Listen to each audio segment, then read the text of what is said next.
Wait, boy. If I didn't get to eat this roti today, I would have sure cried. Cry, boy? I's a big man, though. Men supposed to cry? I wonder if it's safe to cry in front of my woman. What women really looking for these days in a man? Are most women happily married or just happy to be married? Talk Heavy Podcast.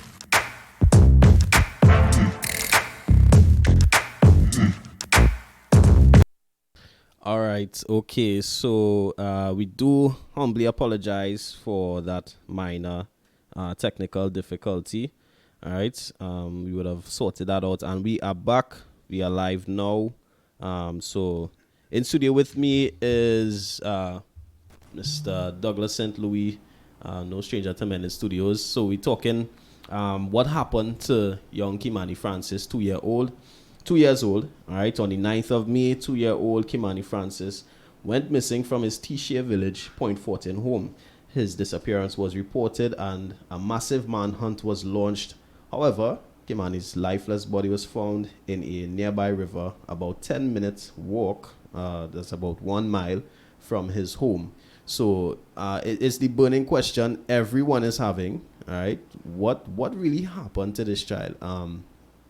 We would have gotten to the point Douglas was saying, you know, we failed this child as a society, and I highlighted the fact that about 2 weeks ago, we were talking about these school fights and whatnot, and the whole concept of it takes a village to raise a child, you know. Are we still, you know, we've kind of lost that principle, you know what I mean?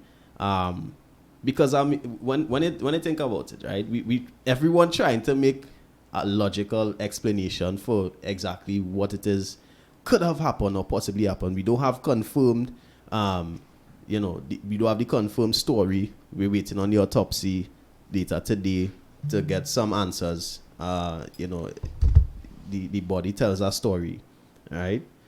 My thing is how it is a 2-year-old child could walk out of his compound, of his yard, right? Walk out a street. Now, when it happened, I didn't have much information. I was just hearing little whispers, seeing little posts and whatnot. I thought like the street where the house was, it was right there, the corner right there, or something like a minute walk or somebody that looked like at least for a 2-year-old, little legs. Even though sometimes they could run quick, you know, they could be quick. You ever chase a 2-year-old, a toddler before?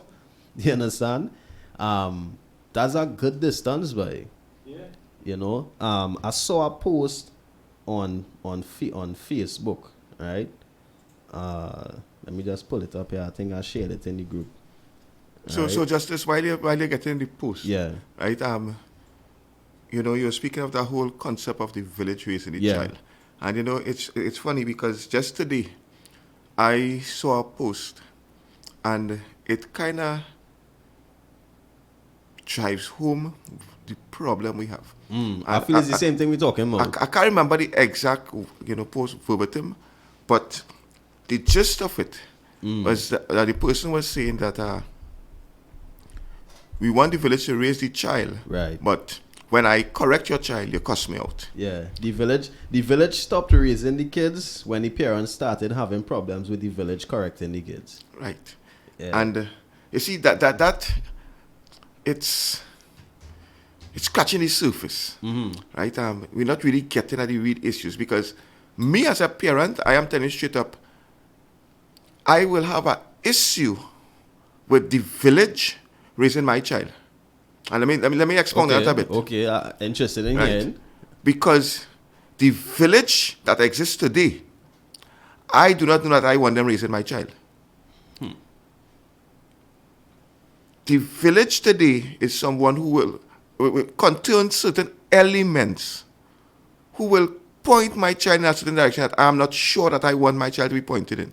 The village today it contains certain people who think that abusing a child is correcting a child. And somewhere along the line, people get the impression that, listen, if we as the village have to raise the child, I must do with that child as I want because he's a child, I'm the adult. And I agree to that extent, right? Children must be children. And I have no problem with an adult steering the child in the right direction. And yes, as a village, there's a certain responsibility that we're supposed to take up, which we haven't taken up, which we have dropped for a long time. And the excuse that, I am not going to correct your child or I'm not going to do this because of how you may react is simply because some people step out of their bounds. And let's take, for example, this instance. There's a little child, a 2-year-old toddler, who's walking in the street. Right. You don't need to say you have a village to raise a child to look at that picture and say, listen, something is wrong with this picture. Yeah. Right? I remember when I was growing up, where the concept of the village raising a child was alive and well. Right? Certain things will happen that even as an adult, I don't agree with. And I speak of certain things like, if I do something wrong, the neighbor could hold me and put a curtail on me. And then probably go and tell my parents and I get an next curtail and I reach home. And there are certain people who say, well, that is what's missing. And I humbly wish to disagree. Hear what? The village raising a child isn't about just beating a child into submission. Because that's the kind of culture we have now. People think that beating equates to discipline. But that's why I digress. That's why a different thing. But I'm getting to the point where, as a village and as a society, we have become so insensitive and so desensitized to certain things that the things that we'll have seen and immediately it stands out to you and say, listen, something is wrong with this picture, we just walk past. Because, we have gotten so used to it that it's sort of like a desensitization that has taken place within us where things that normally you will look and say, this just isn't right. We just walk past and you don't even think about twice. So you're saying there are certain levels to the whole idea of village looking out for the child or raising the child as well. If it is that, let me say, a teenager, for instance, for example, not yours, but let you put yourself in somebody's shoes. Let me say your teenager was seen misbehaving in public or something, right? You wouldn't want somebody, like a neighbor down the road, a little distance away, like physically correct them. Hey, come here, pinch them or something. I mean that's your job if you want to do that. All right, we're not condoning abuse or anything. And what I am saying is, we need to respect boundaries. The way I raise my child and the way you raise your child will be different. But that doesn't stop you from seeing something wrong, and like saying, listen, stop it. Bring it to the attention of the parent. Right. I don't necessarily see myself going to physically correct any child, but if I see a child doing wrong, I will let them know, listen, I'm seeing you. I will probably speak to the parent and say, listen, I saw so doing X, Y, Z and whatnot. Now it's up to the parent now how they treat with it. Right. But I am not just going to turn a blind eye and say, it's not my business. It is your business. Because when you see a child doing something, and that child realizes, listen, I can do it, and, person see me and they just won't take me on, it emboldens them further. And they will go further and further until it reaches home to you, because they'll do something that affects you directly. And at that point, you might want to do something, but, it's the good old case of closing the barn door after the horse has bolted. And what I'm advocating for is for us to get as a society to the place where you can call out wrong. Right. You do not need to get physically involved. You do not need to, when I say do something, you do not need to, pull the person, get physically involved. But you let them know, listen, I'm seeing you. I know who your parents are. I know who your guardians are, and I bring it to their attention. Look, this is going on. But in this instance, that the equivalent to that would be raising an alarm. Well, listen, we're talking about a 2-year-old child. Yeah. And we do not know exactly what will have transpired because you're getting all kind of conflicting stories. But I find it difficult to accept that apart from the neighbor, and I'm not casting blame on the neighbor or anybody else. We're not calling but any you know, but neighbor. I am saying I find it difficult to accept that nobody saw that child. Nobody didn't find it strange that 2-year-old is walking the road. Right. Listen, pick up the child. Pick up the child, and you know you try to find out who's your parent. You know, who knows this child? Something where you don't just leave them wondering as if. Yeah. And, well, that could solely be based on the narrative that we have. This is the only story of what happened that we have to work with, right? And from that, we could make certain assumptions or judgments based on logic or experience with children, etc. Right? So we have the video of the neighbor. We've chosen not to call names or show the individual's face in particular, to just to safeguard ourselves, right? We placed a disclaimer at the beginning of the show. The views and reviews of our guests and our viewers are not necessarily that of Mended Studios, right? We also want to encourage you to give us a call, right? Give your point of views, what you think about this entire story, right? 469-9112. You can also send us a voice note, right? Via WhatsApp as well. Okay, so we're gonna jump into that video right now. This is the only person, or so far from our knowledge, the last person to see young Kymani alive. Right?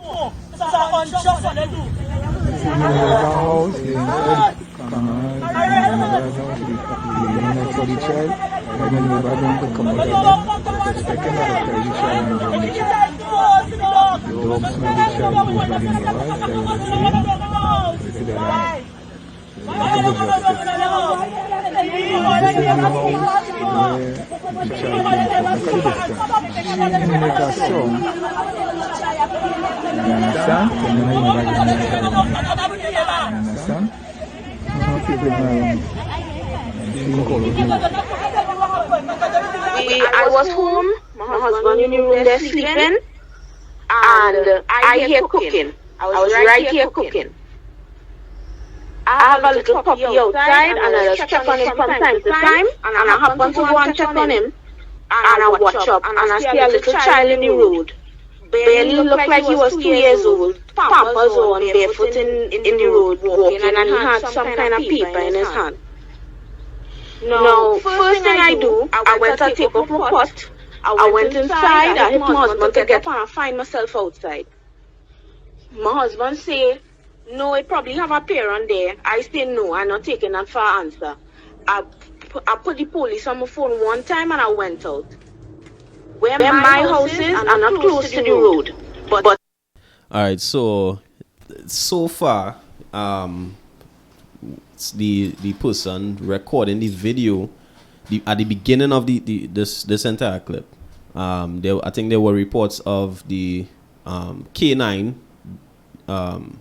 getting a scent of the child across from where the neighbor was allegedly. Okay, let me cut you across there immediately. I will not reveal my sources, but as a ex-police, you'll get certain information. Right. And I would have spoken to someone who works with K9, and that information of a scent coming from the neighbor's house by the K9 dog is false.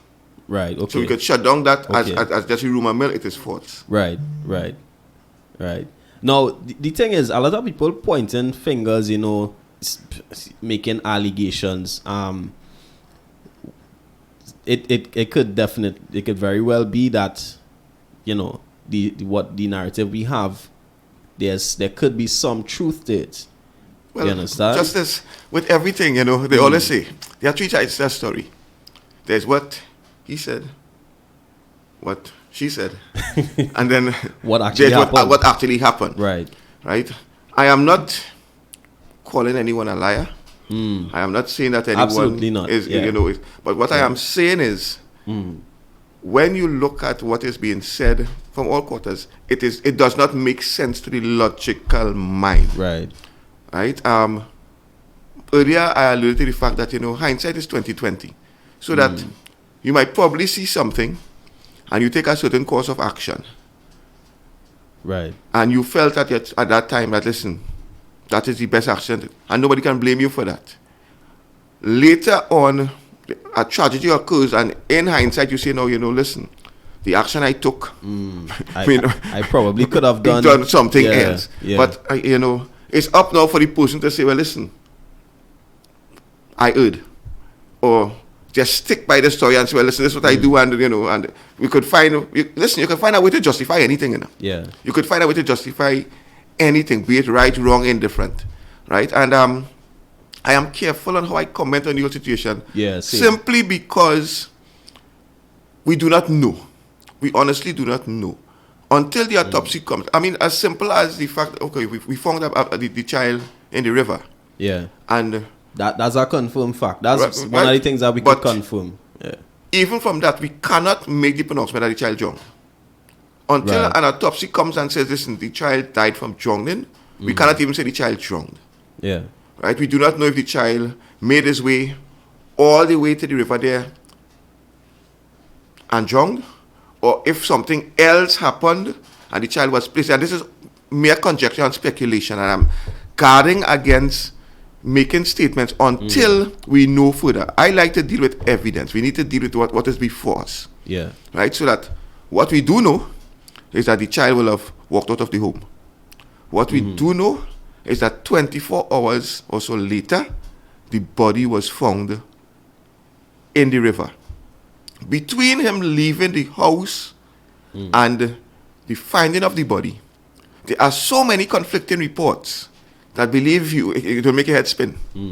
One of the things I think we could also confirm is that that area was searched prior to finding the discovery of his body in the river. Well, that even area in that I want to particular. take with a pinch of salt. Right. Right? Because who is saying that they searched? And how do we know for sure that they searched there? Is there any, evidence to prove that Right. area was searched by person X or person Y and that the body was not there at that time?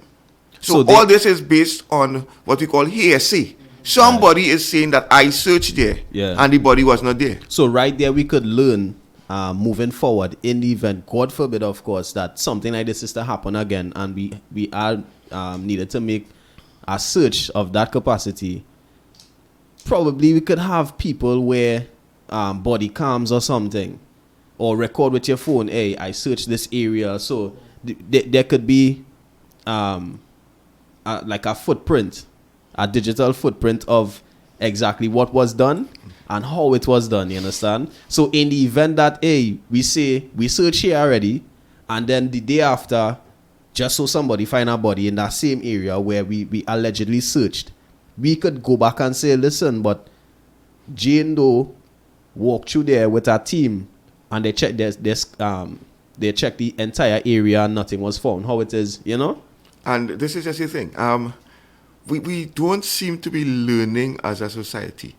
Because this is not the first time that persons will have gone missing. This is not the first time that search parties will have been mounted. This is not the first time that bodies will have been recovered. This is not the first time that we are hearing persons saying that I searched there before and the body wasn't there. And there's something called a risk assessment that is normally conducted like in workplaces or, wherever you feel that, there's a risk of something happening. And it's something everybody should try to conduct. I mean, even as homeowners, we should try to do a risk assessment. You look at your home and you identify potential risks. Right? And I mean, all this again, of course, is in hindsight. I mean, at the end of the day, the child is dead. And nothing we say now is going to bring him back. But we are looking to the future to avoid, similar type, because honestly, too many children are dying. Yeah. Sometime recently, it's still fresh in my memory, there's a child who drowned in a pool. Right? And before that, we had something happen with a child, and you're already hearing a child. We have so many agencies that are set up to safeguard our children. We talk about the Child Protection Agency. There's the Children's Authority. Yeah. And, I'm not bashing any agency.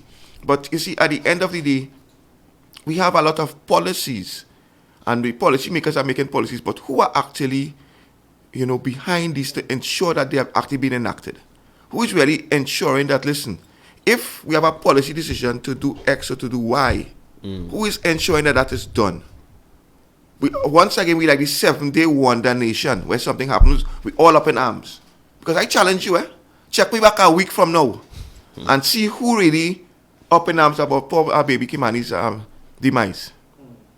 Unless, God forbid, something similar happens to some toddler again where it's going to be like a fresh wound that is reopened. Yeah, because I was, as soon as I said, I was thinking, most likely it could be that, we dealing with so much things as a nation. All right, we still dealing with the fact that almost every week is a new video with a school fight. All right, the mother toll is up to 150 something now, close to 160. I can't remember the exact number. You understand? So it's a lot for us that's going on right now. But let's continue with the video and definitely. I still, while I'm talking to the police, I walking out, trying to explain to them, trying to get the child at the same time. The lady tell me follow the child. I keep going. I didn't stop. I keep walking. I'm trying to catch the child, but the child wasn't anywhere close to me. When I first saw the child had already passed my house going. I went and I get the child one time. I tried to go as far as I could. Where I was. So, you see, based on what, and right now that person obviously is a witness. Yeah, until, a main witness. Right? Main witness. Unless other evidence yeah. surfaces, she's a witness. But there are certain questions that need to be put to this witness to help in the whole investigation. And one of the first things I will ask, when you saw the child, how far were you from this child? The distance. And I'm looking at the distance from the house where she walked out from. Right. Right now, when you look at the house on the map, there is, and don't get me wrong, I'm not blaming her. I'm not casting any aspersion. We'll get to that whole blame thing in a while. Yeah. But I'm just asking in an attempt to understand what happened. So what I want to find out is how far was this child? Because, obviously, if you saw a 2-year-old toddler from your home, they couldn't really be that far off. If a toddler is 100 meters away from you, I don't think it will really catch your eye. But still, I don't want to put words in it. So the question is, how far was this child? And then you look at the distance from there to the corner where she will have lost sight of the child. And the next question I'll ask is, in following that child up that long road, did you see anybody that you could have called out to say, listen, stop that child? Are you saying to me that nobody was on the street or there's a long, desolate stretch? These are the questions we need to ask. If it is that there was nobody, well, we just have to take our word for it. Right? Judging from the story, though, because I like to be neutral, all right? It's only fair. Of course. I think what I would commend that she said she would have done is immediately contacted the authorities. She called the police one time and she was on the phone. Now, I'm sure these calls are recorded, so there's evidence. Of course. Given the exact what was reported, the entire conversation, and most importantly, the time that the call came into the dispatch unit. All right. Perhaps I would have advised that she raise an alarm. You understand? It seems like the natural thing to do. Yeah. And it's kind of my. And once again, I do not know the woman's state. Exactly. I do not know what was going through her mind. I do not know what her thought process would be. So I do not want to cast aspersions to say, well, listen, like I say, we could stand now and say you should have done X, you should have done Y. We do not know. Yeah. Right? And this is why you'll ask certain questions. Was there anybody on the street? Did you try to, alert them to the fact that, listen, there's a child walking there? Because let me tell you something. I have had certain experiences that kind of makes me realize that a lot of our children, and I want to say this in as much as a lot of people are casting out and playing that blame game right now, that the parents this and the neighbor this and whatnot. But a lot of children are alive today, not because of our diligence, but because of the grace of God. Two things come to mind. Sometime in the 90s, I was standing in the vicinity of the Dial in Arima, and I was holding to my nephew's hand. Could have been probably about 3 or 4 at the time. And being a child, of course, for whatever reason, he didn't want me holding his hand, so he kept pulling. And somewhere in the pulling, I let go of his hand without thinking really about it. And I mean, our other family members there, so we were speaking. And the next thing I heard was horns blaring. And as I turned on, my nephew was in the middle of the road. Now, he could have easily run over. God knows what could have happened. Thank God if we were able to get him, and you'd be upset. I scolded him, boy, and what. At the end of the day, anything could have happened. Second one that comes to mind, my daughter, Dion is 19 now. And I remember as a baby, Dion got out her little play area and made her way to that very same thing that you love to eat, roti. I bought a roti and brought it home. And no one saw when Dion made her way to it. She wasn't even walking yet. She was a toddler crawling. Made her way to it, tore open the bag, and got down on it and was having a feast. And two things came to my mind. One, choke. Well, the choke didn't even get to me. But that roti was loaded with pepper. And we were saying to ourselves, this child is eating this roti with all this pepper and whatnot. But after it hit me, you know what? Instead of that being roti, that could have been some substance that could have poisoned the child. Because that's the thing. So go back to the video. Let's finish the video. Child was far in front of me. He wasn't anywhere close. He was far, but I still tried to catch up and keep up to him. The road that we were on, it has a T at the end of it. It's a long stretch. It has a T at the end of it. I saw him make a right, and by the time he made the right, I was still a little ways back in the road. When I reached the right when I reached the T and I turned right, I couldn't see him anywhere, but I didn't stop. I kept going. I tried to find out. I didn't know his name. I didn't know who he was. I didn't know which child house he belonged to. I didn't know. So I just kept going. I was calling boy. I looking all over. There's a river right there. I checked both sides of the river when I reached.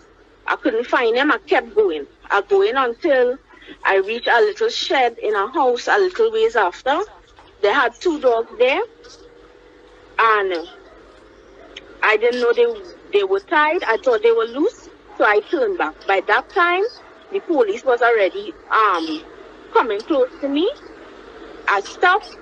I tell them what happened. They told me to go back home and wait. And they would go ahead and search. And by that, they couldn't find him. They came back and they told me they couldn't find him. They don't know where he gone. And I went out there again. I went out there till 3 o'clock. I tried to help them as best as I could. But it wasn't to say I was anywhere close to him. He was a far ways from me. My house is not close to the road. I have a distance to walk. All right then. Let me ask you some questions. Can I ask you some questions? Is it okay? Yeah, go ahead. Are you overweight? Yeah. You're overweight and you have some little health issues, so you cannot really run.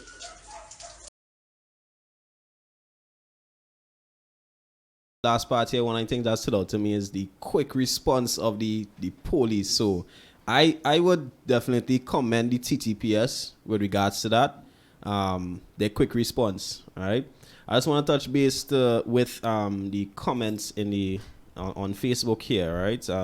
Want to encourage you, of course, to share the live. Tag some people. Let's hear from you. You can give us a call at 469-9112. All right, good evening to Clarissa CD. She's saying, if it walks like a duck, sounds like a duck, it is a duck. Same concept regarding lies. All right. Ja Angel is asking no security cameras there, and that's one of the most important things too, bro. So let me answer that for you.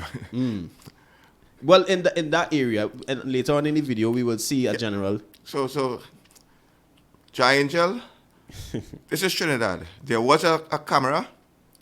The camera was not working. Welcome to Trinidad. There was a camera where In the vicinity. I want to know exactly where that camera the is. camera, my information is the camera was not working. Because there's a network of cameras at certain places and whatnot. Yeah. So there were cameras, but the camera was not working. I think something like surveillance cameras, especially in the times that we live in now, is as important as having something like internet, right? I think I'll have some form of security, whether it be alarm response. It's as important now. Well, you're preaching to the choir. Yeah. And like I say, there are so many ills and so many broken windows that need repairing. And my main issue is that at the end of this all, what is going to be done? What is going to be done to fix what needs fixing? Right? And I mean, even forward. As much as you spoke of the quick response of the police and all that, and they have to be commended for their quick response, but something just isn't adding up justice. This isn't a teenager who you could probably say hop in a car and went to. This is a 2-year toddler. For people who want to sell me the narrative that children move quickly, I will say, yes, children move quickly, but they are also children. A 2-year-old toddler is going to get tired. Look at the length of that road. Tired or dehydrated. Forget about the dehydrated. I mean, it'll take a while, but look at the length of that road. Well, you don't have children yet, but no, I've experienced. Right? I've experienced. When you're walking with a child, as much as they're quick and all that, yeah. After a couple steps and whatnot, they turn to you. They want to be lifted up. Yeah, simply because they are tired. Or their attention is drawn somewhere else. That is a long, long way to traverse. Right? And I mean, I wasn't there. I can only go by what the woman said. Yeah. Like I say, it's hearsay, and I can't cast aspersions on her. Yeah. But I do not know what happened. But something about that story has some holes that need they need to be explained away. Right? That stretch was too long. Yeah. Right. And at the end of the day, I hear the person ask if they're overweight and all that. Listen, I don't care how overweight you are. I don't know. Your footstep. Listen, one of your footsteps you probably had to make about 2 or 3 to make one of yours. Yeah, but it's. And even if that child the question is how fast this person who allegedly is overweight is how fast they could move and carry their body. Their body weight. I don't want to make a judgment on that. I am just questioning how fast and for how long can a 2-year-old keep up that pace. You see, it isn't just to say a 50 meter and then you disappear around a corner or something. But that's a very long walk. But it's just being fair, right? Just trying to be as neutral as possible. Sometimes a toddler, you might be trying to seriously get a hold of them because and they keep running. Because they think it's a game. They're looking back and laughing. Of course. You understand? So that, I don't know. That could have possibly been what was happening until small man reached the corner and he said, "Bye." I mean, forget shit. All right, and then so here what? How long is it going to take you from when you lost sight of him to when you actually got to the corner? I think that's the question you need to ask. Was it 1 minute, 2 minutes, 3 minutes? How long it was from the moment that you lost sight that you got to the corner? So because it means that when you got to the corner, the person was no longer on the road or that you'll have seen him. Yeah. Which means he will have drifted either left or right. Police arrives. And as much as I'm saying kudos to them, your quick response and whatnot, these are pertinent questions that need to be asked. From the time that you lost sight of the toddler to when you got to the corner, how long? And then you could start to devise, okay, based on that, a 2-year-old could probably move at this speed or whatnot. We need to set up a grid. Right, yeah. And listen, at the end of the day, we find him, 10 minutes from the home? but he is Houdini, that he disappear into some hole and then reappear after. Yeah, Something is not adding up, Justice. Yeah. Something is not adding up. Good evening to Anthony J. McLeod. He's saying, I agree with the risk assessment. I look at potential dangers around my home and try my hardest to avoid things. We have a gate that he can open and an open fish pond, right? So I'm desperately making sure that the doors are closed or that he is always supervised while outside.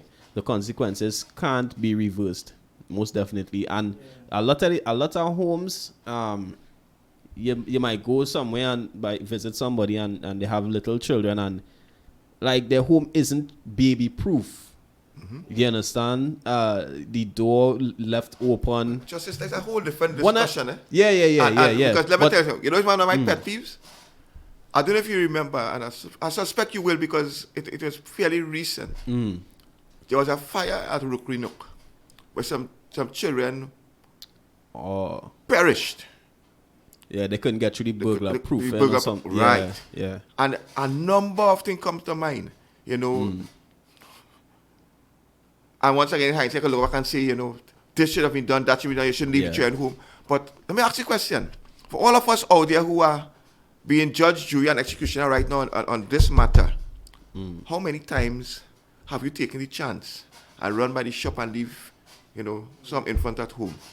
How many times have, you know, you left someone in the care of somebody who isn't an adult?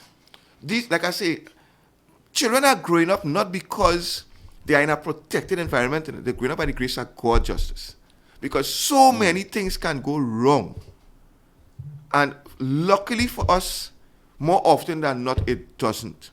But as a society, we are not protecting our young ones. Right? And of course, people could come to me with a lot of legitimate, and I use the word legitimate guardedly, reasons for what they do. Our mother will tell you, listen, I'm a single mother, and you know the only job I can get is KFC. And this is the shift I have to work so that when the children come home, they know to lock the door and stay inside. And don't let anybody in and you know whatnot. But at the end of it, we still have young children unsupervised in homes, and thankfully nothing has happened to them as yet. We have agencies who, and I'm not bashing agencies, don't get me wrong, but it seems that we are more concerned with prosecuting than finding solutions. So that we'll quicker say that, listen, that is a worthless parent because they left the child home alone, or they didn't do this, they didn't do that, they didn't do the other, without looking at the social issues behind what is happening. And this is by no means absolving parents from their responsibility. As a parent, I mean, you are the first line of defense. It is your responsibility to ensure that the children are safe. Yeah. Come back to risk assessment. When you do a risk assessment, you realize that, listen, you can only do so much. There are certain things what you have to accept as acceptable risks. So that you'll put things in place to mitigate it. But mitigating a risk doesn't mean that the risk is no longer there. It just means in the event something happens, this is the course of action that could be adopted. So, for example, a fire breaks out in your home, you have a fire extinguisher nearby, you can put it out. As opposed to nothing there, and you just call the fire services and then complain that it take an hour to reach. So, and I just by way of example, so it's easy for us to just stand in judgment and say, this is what should have been done, that is what should have been done. But what is really being done? What is being done to assist the less fortunate who are, at their wits' end? What is being done to provide the, how should I put it, the support for the households that honestly need it? And without that support, it means that children are being exposed to certain dangers. What is being done by us as, let me go back to, that whole concept of the village. Long ago, you were going out, you dropped the child by the neighbor. Right. Yeah. That will happen again. And all the children play whole day until they come back. Or even if it is that you can tell the neighbor, throw an eye. Yeah. And listen, the thing about it is, you and the neighbor not talking, But that neighbor is still going to throw the eye to ensure that, listen, I'm not going to see anything happen to your children. You know, and we have lost that concept. We have moved away from that. And we're reaping the rewards for what we have sown. We need to get real solutions to real problems that we have. And I don't know, but somehow we think that the answer to it is just forming all these agencies. So you have the Ministry of Social Services, you have the Ministry of this, you have a special purpose company for this, and you have all these, you know, agencies with fancy names. But are they reaching the people who they're supposed to reach? Right? You'll notice I haven't really spoken about the mother. Right? Because listen, I am almost 100% sure of two things. One, the night that child went missing, that mother didn't sleep a wink. Almost 100% sure that mother didn't sleep a wink. And the second thing that I'm sure about is that, you see, all the people who were on social media and wherever else, bashing and crucifying, I don't think there's anything that they could say about or to that mother that she hasn't probably said to herself. That woman is probably going through a severe case of self-chastisement, self-blaming, and here the question I want to ask: where is the assistance for her? I haven't heard on any quarter anybody talking about any social service or anybody coming to offer counseling or whatnot to her or any member of the family. If it is that she is to be charged for neglect or whatnot down the road, I am not saying don't do it, you know. But at the end of the day, this is still a human being who have lost her child. And what are we doing apart from bashing? I'll say it boldly. I don't think you all could say anything to that mother that she hasn't probably said to herself already. Well, some might argue it's not necessarily bashing her, but you know, I call a spade asking that she accept accountability. And you think she hasn't? On some part, you know. You think she but hasn't? I also understand what you're saying. You know, you don't make a mistake. It don't make sense. You're rubbing it more. And calling it a mistake is like, you know, just adding insult to injury. That is not a mistake. You know, that is. I like to try and look at it from different angles, but. Isn't neglecting whether you deliberately do it or not. Of course. That's still part of. Of course. And that's why mistake, I say, you know? if somewhere down the line, you know, the DPP decides, listen, we're going to charge this woman with neglect or whether it be manslaughter because the child will have died, and, you know, no, all this once again is conjecture, because until the autopsy comes, we do not even know how the child died. Yeah. Right? Most people are assuming it was by drowning because it was from a river. Right. I anxiously await the result of the autopsy to hear how the child actually died, because something about that child in that river just doesn't sit right with me. Right? But time will tell. Clarissa CD, she is also saying there's nothing natural that happened in this whole scenario. Donna Lawrence is also saying, why focus only on the witness? What happened to the parents? Yeah, most definitely there's some level of accountability on the parents' part. You mentioned the autopsy, and I think one of the most important parts of the autopsy I am looking forward to is, the report on what was the state of the child's foot under his foot. Because if it was reported that he was barefoot, right? If it is you're walking on the road, whether it is a dirt road or pitch, or a track or something, there must be some kind of signs of lacerations, especially on a tiny foot like that. You know, his skin is still, sensitive and vulnerable to, cuts and bruises and that type of thing.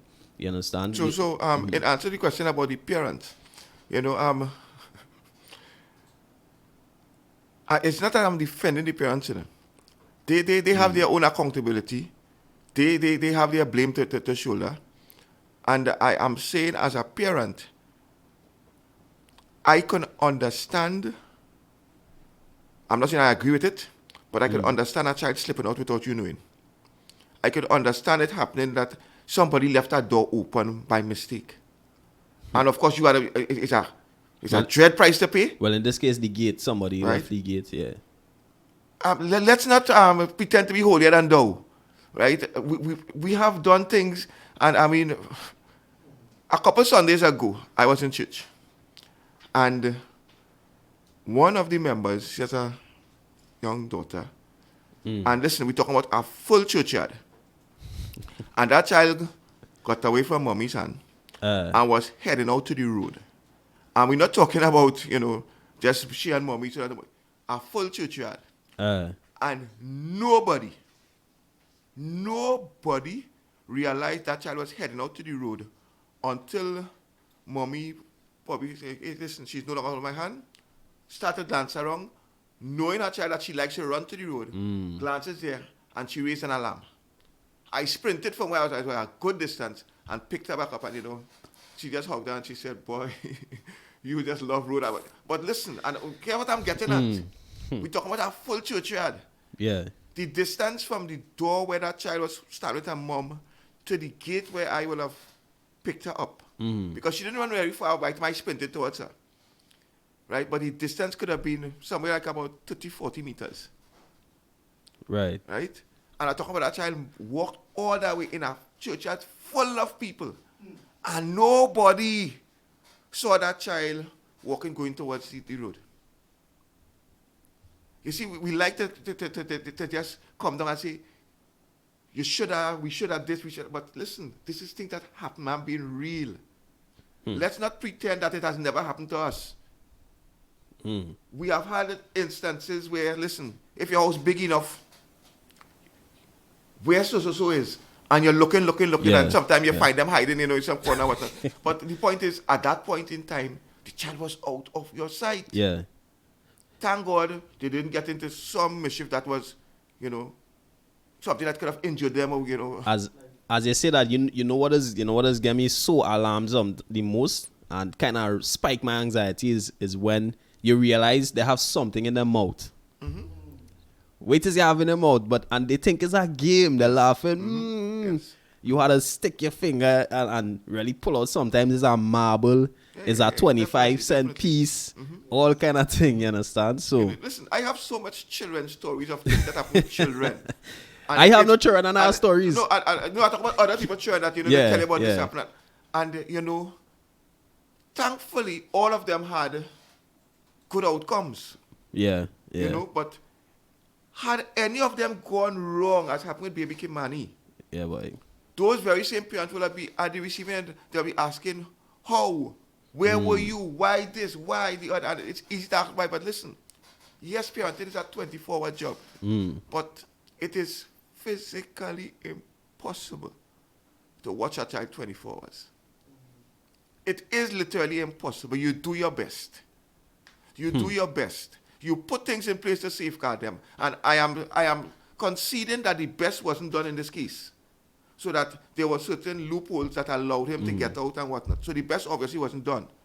But on the flip side of it, let's be thankful for small mercies.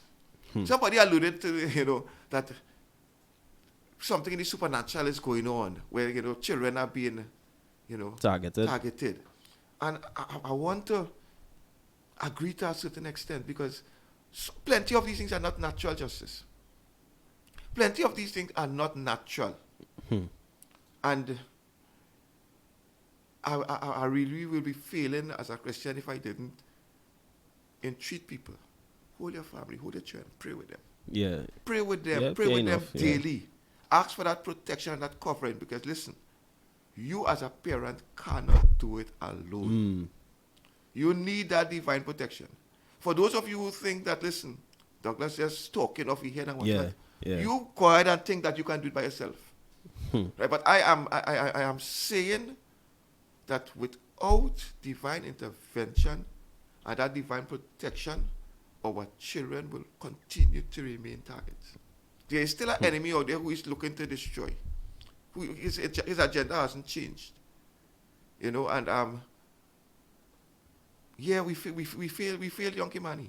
And I'm saying we because I talk about the society as a whole. And we have failed many others like him. Thankfully, we have had positive outcomes where, it didn't result in death. But because it didn't result in death, does not mean that the child or children were not in danger at some point. I can only hope and pray that as parents, as guardians, as villagers, our fellow men, that we take stock and we kind of step up, because you know what, we lose the plot. We lose the plot. And listen, if I talk a bit emotional, because this one really hit my heart. Yeah. No problem at all. This one hit my heart. Totally right? understand. And the parent has their blame to shoulder in the part of it. And I'm saying that it doesn't stop there with the parent. It doesn't stop there. Yeah. And don't take it to mean that I'm saying the neighbor. I am saying we, any person, known or unknown, who will have been around, who saw and did nothing, you have to shoulder part of that blame.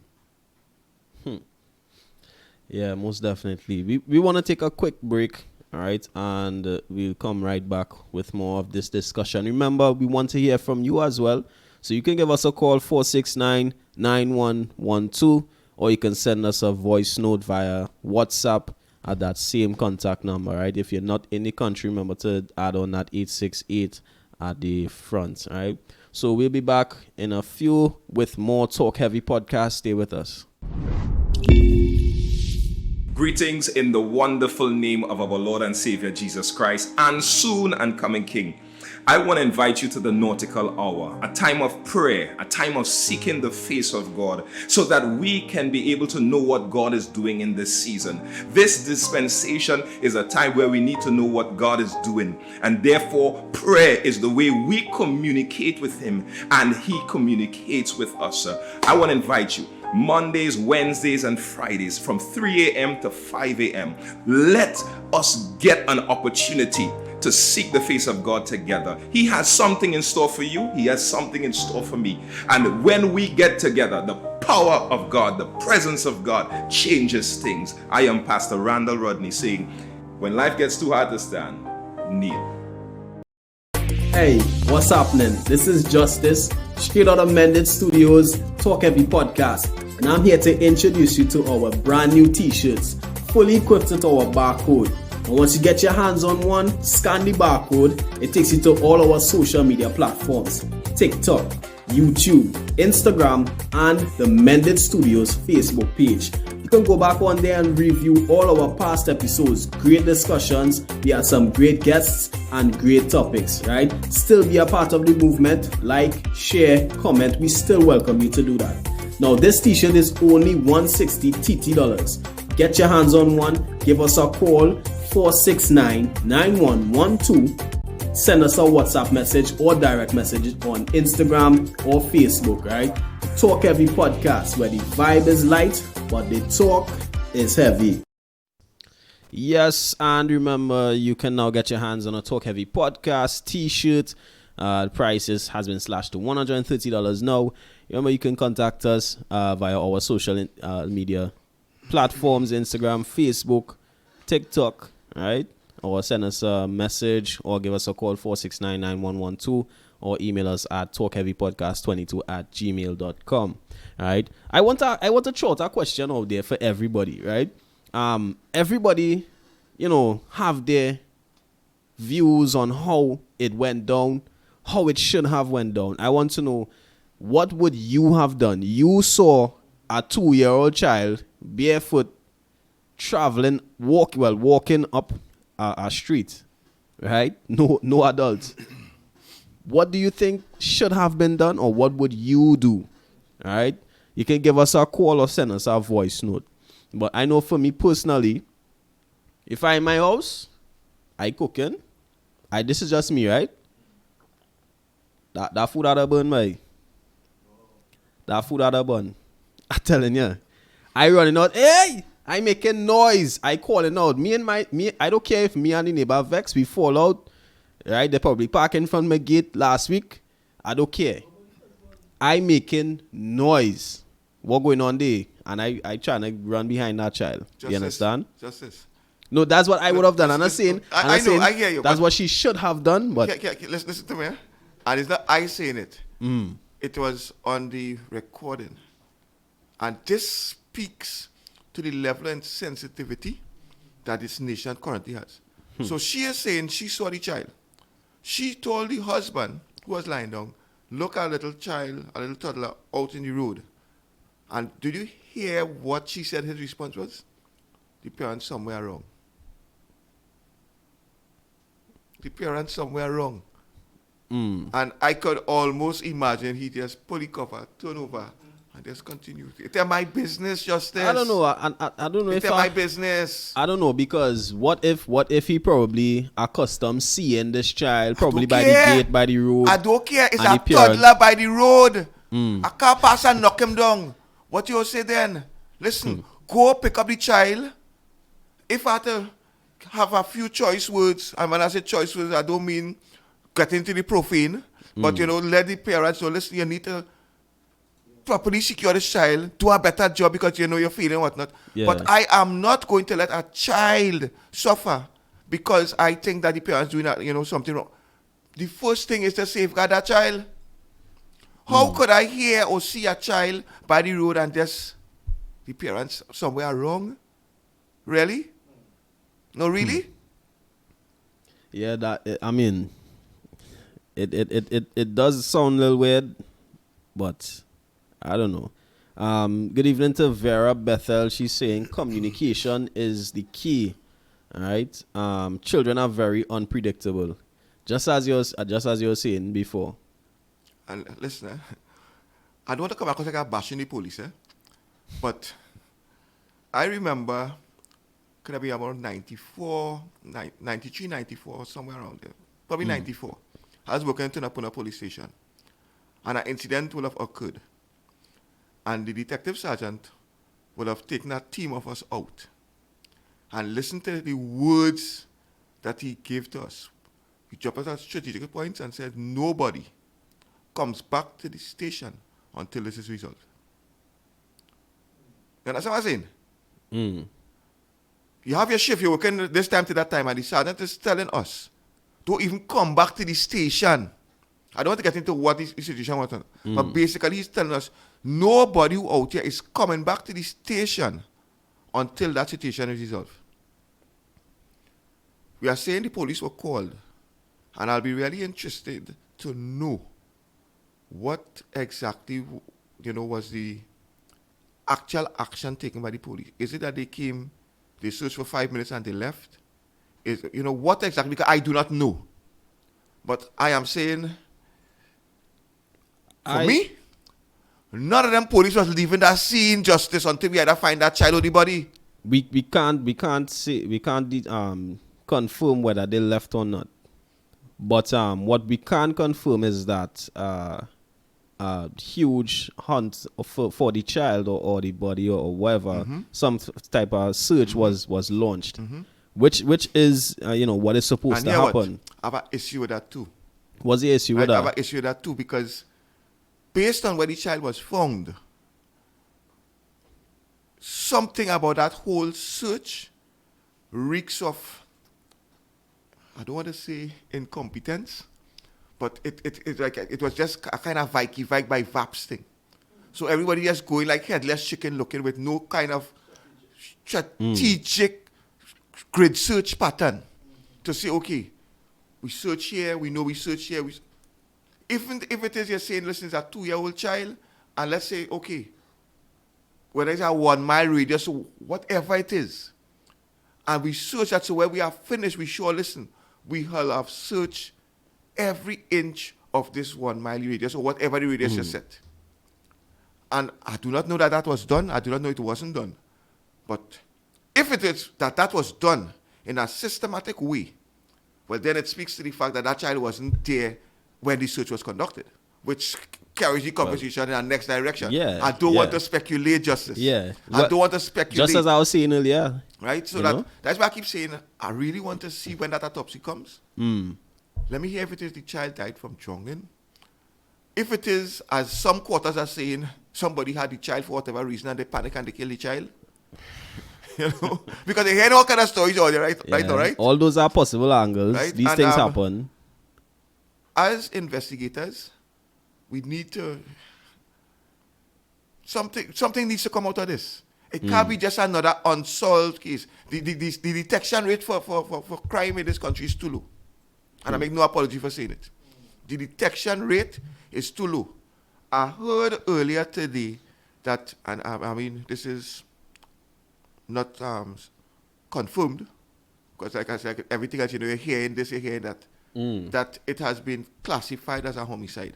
I do not know it can be classified as a homicide without without the evidence to something. And I mean, obviously, you'll want some kind of forensic evidence in the first instance that speaks back to the autopsy. So I do not know if the autopsy was done already, and they have some evidence. There should be some results from the autopsy by now. I honestly do not know, right? But this cannot be just another one that just goes down as unsolved. Okay, well, that happened and we move on. We cannot just move on. We need to stop just turning over and say, okay, we move on. Of course, we need to find a way to move on, but it's not just, okay, another one bites us and we move on. Yeah, we need closure. We need closure. Well, it's more than closure, Justice. We need to ensure that something like this doesn't happen again. Yeah. I just want to read. We have a video we want to jump into. Everyone is saying, how this child reached so far? What's the distance? We have a video that we want to run, giving a kind of outline of how he would have had to travel from his house, right, to where they found his body, right? Renee Lawrence is saying, I've noticed that when bizarre and unexplainable things happen in our society, our pain receptors say look for someone or something to blame. Yes, the neighbor could have done more, but it didn't happen. All right. So what now? What next? Yeah. So that kind of speaks to how we move forward from here, just as you were saying, right? So this video we want to run was posted by the Express newspapers. So we want to show an outline of the distance from his home to where he was found.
Let it continue playing.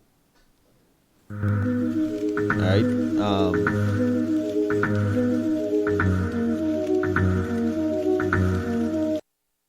Right. So this I assume is starting from the house, Kymani's house.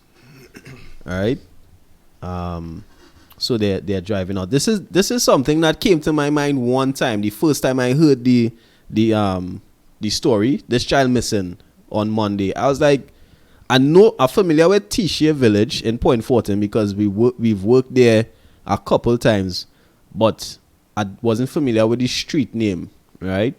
So this gives a clear kind of idea of the distance this 2-year-old toddler, would have had to travel walking. I might add, he wasn't riding a bike.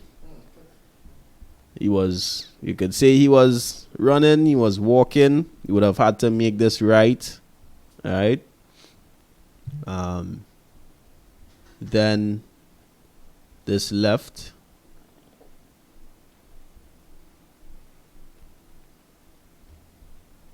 All right. So all this time, it's alleged that he was barefoot. All right. All this time, he would have had to been walking. Cross this path here. We could see how bumpy it is, right? This is I assume this is a 4x4. All right, so somebody appears to be at the back of the van with a camera recording. Now this is our next. I think this is our next little corner here. I think they just made a right, and we're coming up to where his body was found. So even now, there is a little walk here. You have to walk up there. Even an adult, you got to kind of balance yourself. You understand? And this is the little river. All right, so Douglas, what's going through your mind? Wow. Just this. It's about 2 kilometers. It's about 2 kilometers. At least.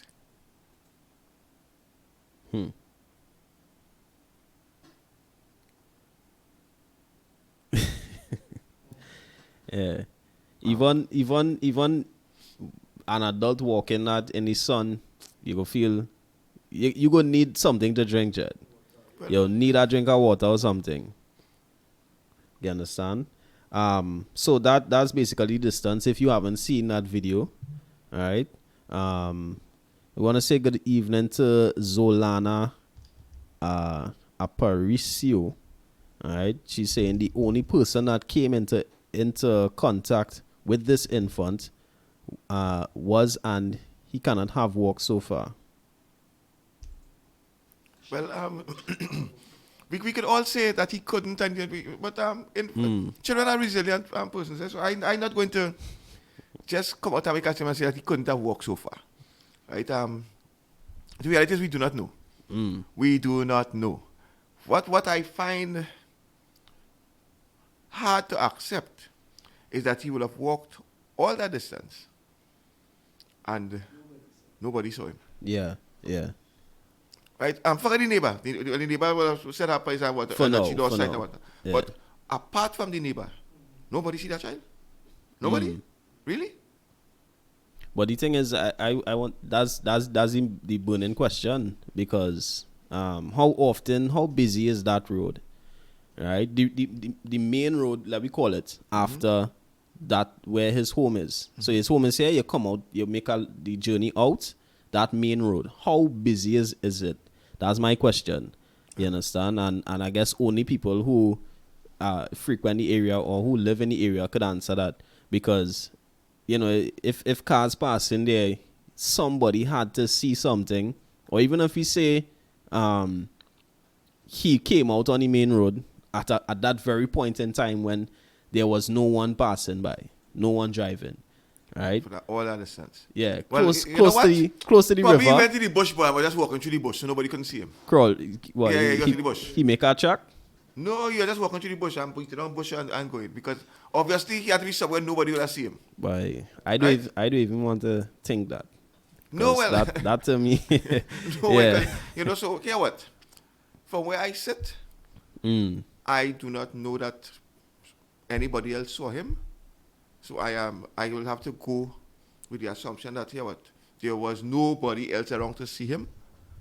But all I am saying is, if there was anybody else who would have passed in a car or was walking by and saw that child and did nothing, all I can say to you is, well done.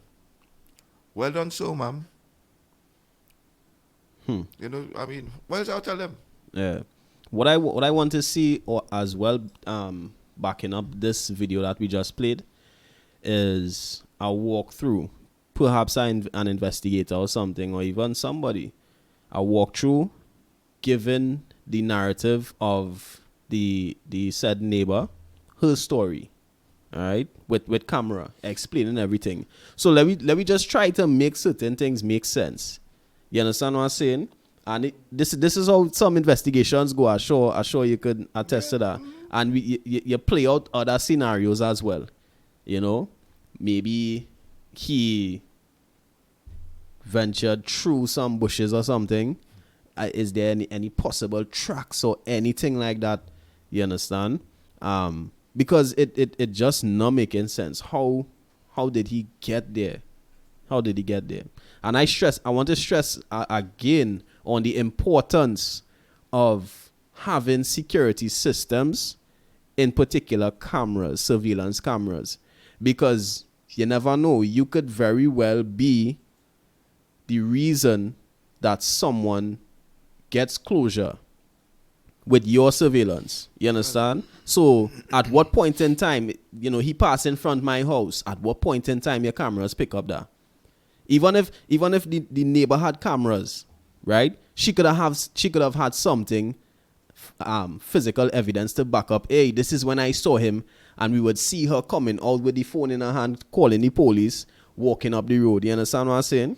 So I always stress on the importance of these things. It's as important as other things that we think important, like internet, at TV. You understand?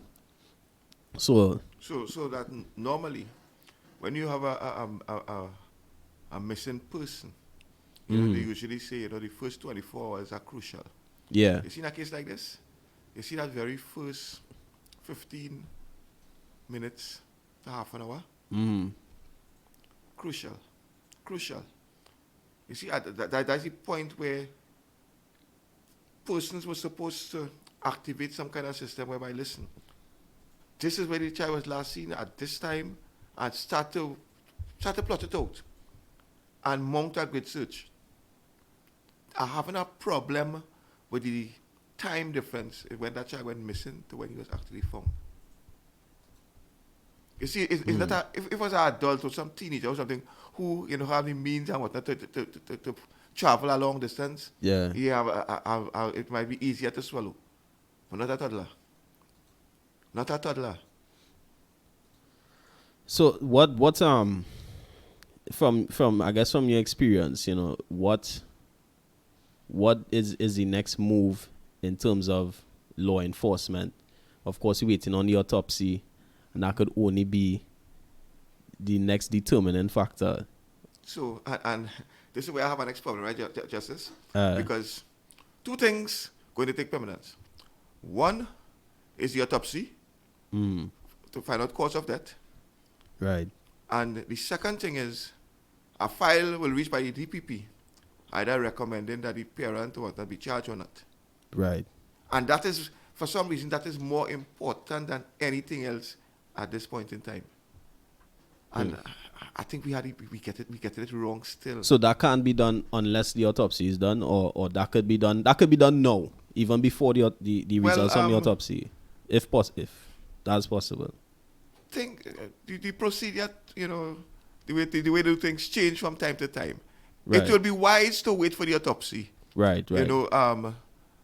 But if it so you have more justification. The thing about it is, if you look at that negligence, whether the child died by the hands of somebody or whether the child died from drowning, you can still prove the negligence in that the parent was negligent in not securing the child properly, allow the child to meet his go out to his demise. Right?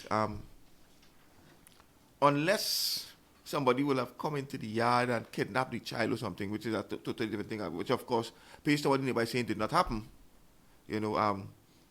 There seems to be a strong sense that yes, there was a bit of negligence on the part of the parent. Yeah, that's right. And so that, of course, I do not want to see how the DPP is going to happen or how the police is going to move forward in the investigation. What I am saying, though, is that for some reason, we are more concerned with prosecuting the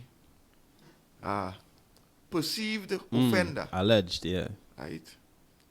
Than looking to see what happened, why it happened, and how can we prevent this from happening in the future? Because that kind of on the back burner, And somewhere down the line, something similar will happen again, and we'll be spinning top in mud and still saying, well, boy, that happened to this child.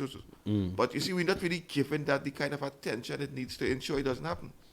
All we're concerned with is, okay, we charge this one for that, and we make a case. Is that what we're really about? Just charging somebody and making a case? Yeah, we really had a this should never this should never happen again, bro. I don't ever want to see this happening again. And justice is not that I don't want to be the prophet of doom and gloom. Yeah. But similar things will happen again because we're not learning. we're not learning. Yeah, so good evening to Alicia De Freitas. She's saying a blessed night, everyone. Only God knows what happened to that child. Indeed. All right, Clarissa CD is saying nothing about this whole incident is natural. Imagine God kept that child to walk that mile safely, reach to the river alive and safe, and then drown in it. Well, we do not know Yeah. that is what happened. Well, assuming. Because, I mean, no one has come forward. We don't have any other narrative. We don't have any other confirmed story aside from that of the neighbors. You know what I mean?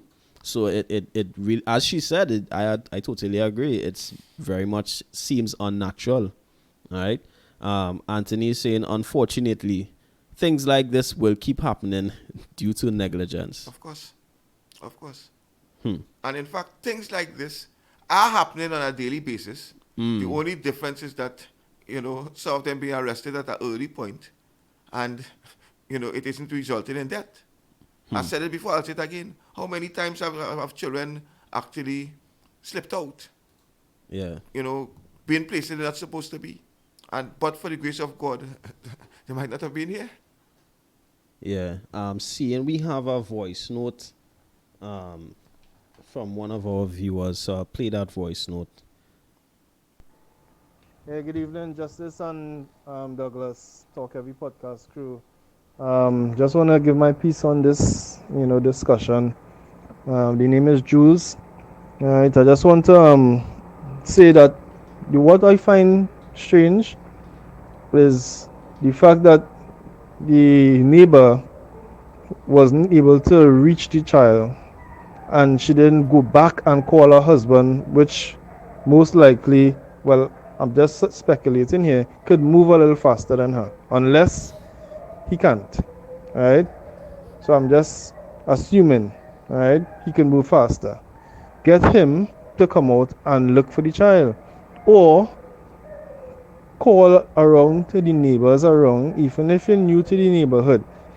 Go to the neighbors and say, you know what, y'all, I just saw a child around here and I'm not seeing him anymore. Anybody missing a child, come on, help me look for him. Right? He went down this road here. Some kind of thing to show urgency now. Yes, I thank God that she called the police, but somehow some initial tacting wasn't put in place. Seeing that she was limited based on what the interview said, her size, and I think her foot was injured. But calling persons for help, that is a big question mark in my head. Why wasn't other persons brought into this thing before the police came? Thank you. Blessings. Yeah. I think I could, agree to that, and it's the same thing I was just saying I would do. You understand? I raising an alarm. Hey, who child is this? Because I think I can remember some years ago, I was driving on a street somewhere in Kymani, but I took a back road to avoid traffic, and I coming through. I wasn't speeding or anything, just driving normal speed for a back road or something. And this child ran out. But it's a good thing I was at distance from the child because I wasn't speeding. I started to sound my horn. I making noise. I say, hey, who child is this? And eventually somebody ran out and grabbed them and sorry. And what you're speaking to, Justice, is nothing new. Where I am now, well, on the street, there are lots of children. You see them out every day. So much so that, when I'm driving up, my wife always tells me, hey, slow down. You always have children out here. Yeah. And, the thing that keeps running to my mind is that every day you're hearing of a child left to go to the shop and never return. You're hearing about children that's going missing, never to be found again. And you are seeing a set of young, I want to say young, primary school age, 4, 5, 6, children just wander in the streets, no kind of adult supervision. recently there was a horrific accident on the road, and I say thank God that when that accident took place, no child wasn't outside. You know, well, wasn't outside, but was in the vicinity to, to get injured. You know, but I say it again, a lot of things happening, and it's just because of the grace of God they are being protected, and it's not coming to the forefront because nothing has happened to them. Yeah. And, you know, we just keep going on in circles. And when somebody dies or when somebody actually goes missing, we, you know, the whole country goes in an uproar, and we, you know, like headless chicken, how can this be? This should never happen. And, you know, 7 days later, we forget about it until it happens all over again. And it's like a continuing vicious cycle that just seems to have no end. Yeah. Yeah. It definitely, I don't know what to say again, huh? But hopefully we don't have to deal with this in the future. As I said before, more than likely it won't happen again, but we need to set certain things in place, make it part of the culture. You understand? Because negligence could happen in the blink of an eye without you even being aware of it. So we need to be a lot more cognizant of what we do and how we taking care of these children, right? Just a few strategies, just a few things to keep in mind when looking after toddlers. And even if a parent leaves you in the care, leave their child or children in your care, it could be a family member, a babysitter or something. You know, just a few things to be mindful of, right? Always keep them in close range. You understand? If it is you're cooking, you're washing wares, you're washing clothes, keep them close. You understand? Monitor what they're playing with, etc. And I mentioned before, sometimes they put something in their mouth and they think it's a game. They could swallow that, choke on it, right? Ensure that the surroundings are your general surrounding is baby proof, all right? And you know, as you speak about the baby proof, yeah, I want to throw this out to the viewers. You know, look around, speak to your friends, the ones with toddlers, infants, and whatnot, and do a survey for yourself. Don't take it from me. Do a survey for yourself. How many of them have actually made their homes child friendly? Yeah. How many of them have actually put those little plastic plugs in your wall socket, on the edge of tables and whatnot, because they could hit their head? I mean, a child with us any metallic object, push it in a wall socket, get electrocuted. Yeah. Easy. I don't think that is part of our culture, really. The average parent, when they have a toddler or a baby, is just normal business as usual with the home. It's not part of our culture to actively... and that's the problem, because you know what? Watching a child walking on the road, apparently, is now part of our culture, apparently. It has become part of the culture where we say it's not my business and we turn a blind eye to it. No, because apparently that's where we reach. Yeah. Things that, you know, will have never happened before are happening now, and we just accept it as culture. That's what it is, right? Yeah. Part of the culture. Yeah. Culture going strong. But I don't know why. For me, I can't see that as being part of my culture at all now. So one of the most important things at making your home baby proof or your surroundings is to construct certain barriers where they can't climb over or walk out in the road, walk out in the yard unattended to, right, or unnoticed. You understand? I know in some playpens, babies, they have certain things to prevent them from actually getting out, right? One of the things I'm gonna stop you again. You see? No, it's just advice. I know, and you know, it's nice to speak these nice things. The reality is, there are a lot of homes where a parent cannot even afford a playpen. There is a broken step that they cannot even fix, much less to erect a barrier to stop them from going out. So they have to depend on the ability to keep an eye on them. Right. And right. No, all that is part of the strategies too. But once you can afford to put these things in, these measures, these preventative measures in place, then yeah. I hear you, Because some Justice, but here's the people question I some asked people it. could be able, Here they're the more than question I'm capable to asking. afford it. What but- about the ones who can't afford it? Are those sharing Right, to be that- allowed to slip through the crack?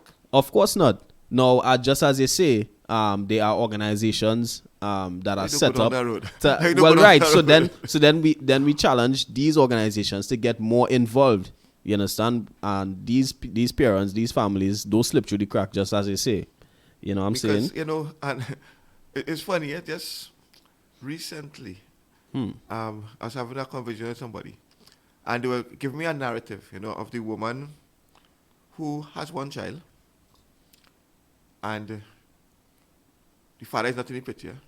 She meets second guy, he comes along because he's providing and whatnot. So baby number 2 comes along. Things don't work out. He goes his way, and she moves. So that at the end of the day, you see a woman as a single parent with 4 children. And here is society reaction. So she don't know about birth control? No, that's the way we react. Surely popping out a set of children with all the means to mind them. Who she want to mind them children for she? That is how insensitive. You see, they do not know the story behind. And I'm not by any means advocating for people to just go jumping from man to man making children. And that's the next thing. Right? I'm not advocating That's the that. next But what thing. I am saying is, when we have these children that are in these circumstances, Right. who is protecting these children? I think When you have a single mother with, as we like to say, a bandwagon of children behind her, where are the agencies who are supposed to ensure that these children are safe? I want to say about taking care of and all the nice things. Where are the agencies to ensure the safety of these children?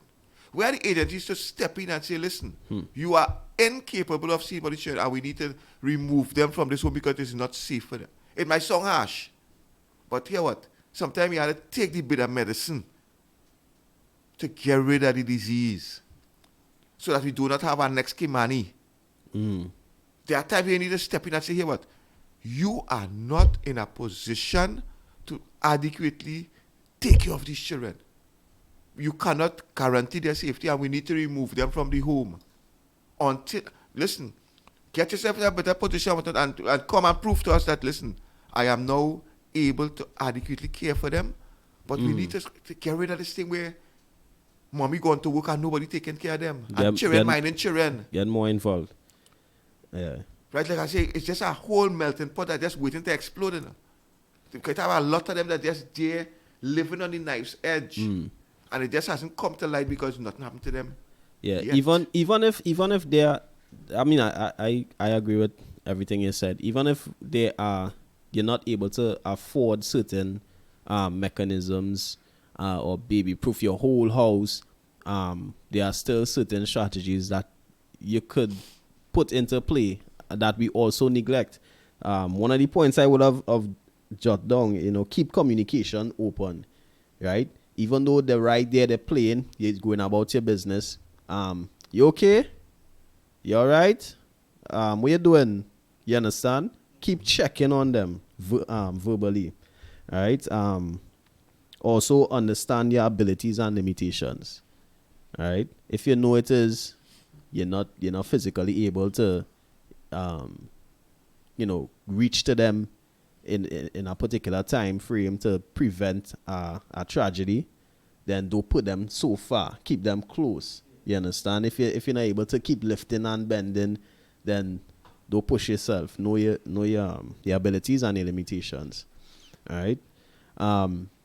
So we've come to the end of today's program, this edition of the Talk Heavy podcast. I want to thank each and every one of you for joining us right here on the Mended Studios Facebook page. And I want to say welcome to the people who are new. I think I saw some new people. Who I see new boy commenting. Yeah, Deborah, Dale, Pierre.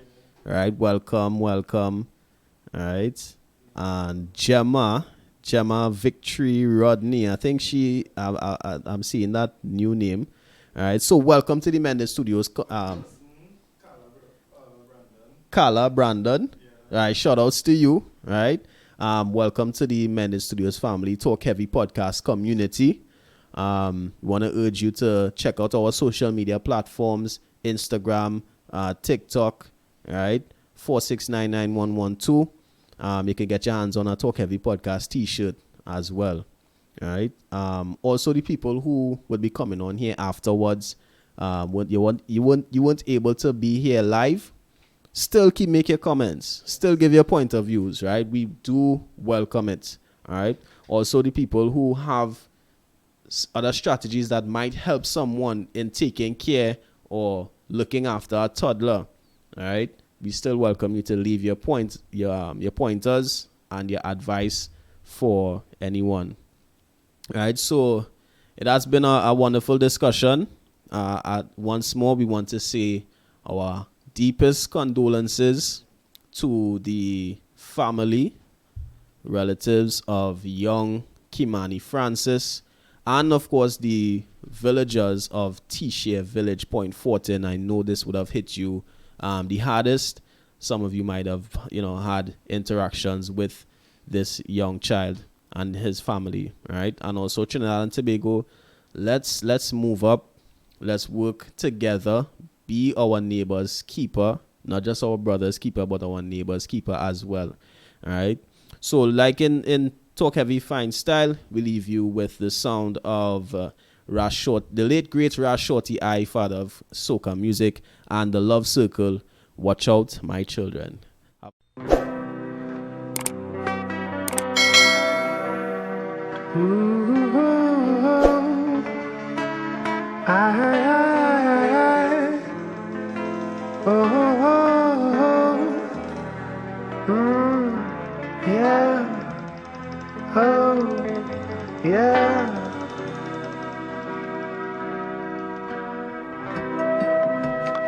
This song is dedicated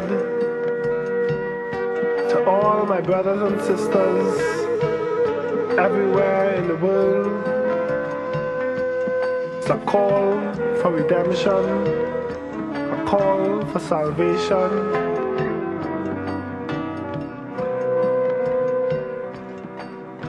My sons and my daughters, to you I plead. To you I plead, watch, don't get no horrors, but please take heed.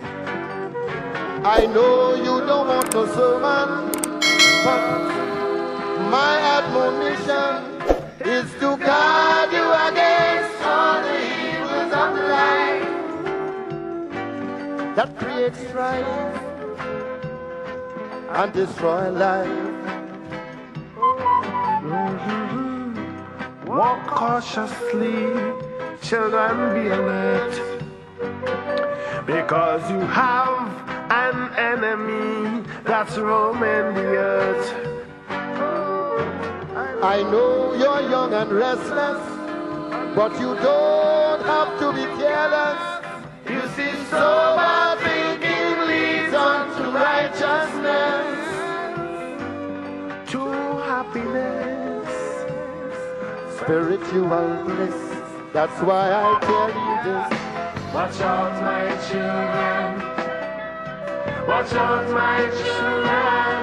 Yeah, yeah. They have a fella called Lucifer with a bag of ice powder, and he don't want to powder your face, but to bring shame and disgrace to the human race. I give you my counsel because I want to see all you young people live righteously. But what you feed your mind with forms your characteristic and shape the path that you must walk tomorrow. Darkness or glow, joy or sorrow, that's why I'm concerned. So watch out, my children. Yeah, watch out, my children. Oh, oh, oh. They have a fire called Lucifer with a bag of powder, and he don't want to powder your face, but to bring shame and disgrace to the human race. We'd like to share this with the Spanish-speaking community. We are the seagulls. entregado mis hijos. Al nombre que se llama Lucifer con una voz de poco canto. Y ya no quiere probar su cara, pero para traer pena y desgracia para la raza humana. Oh, you are young, and your future is ahead of you. it's ahead. Right or wrong, sweet or sour, Depends on what you do. taking the wrong direction Will drain your constitution and promote mental chaos and confusion. then corruption today in a man. And that is not God's plan. To my friends speaking, brothers and sisters,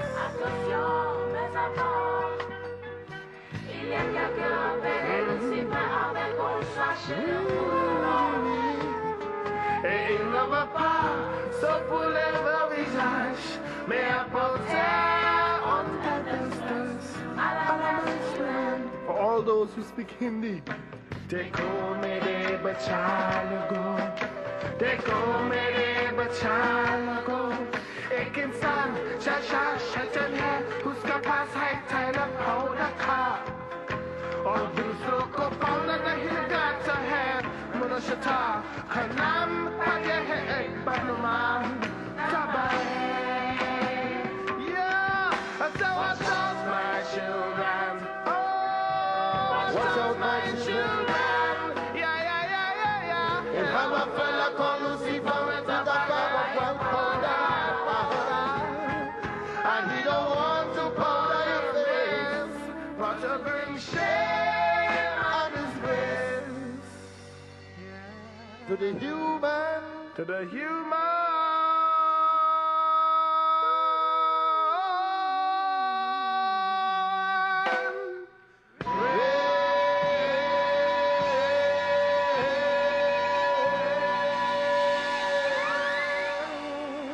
God bless you all. God bless you all. Yeah, give thanks.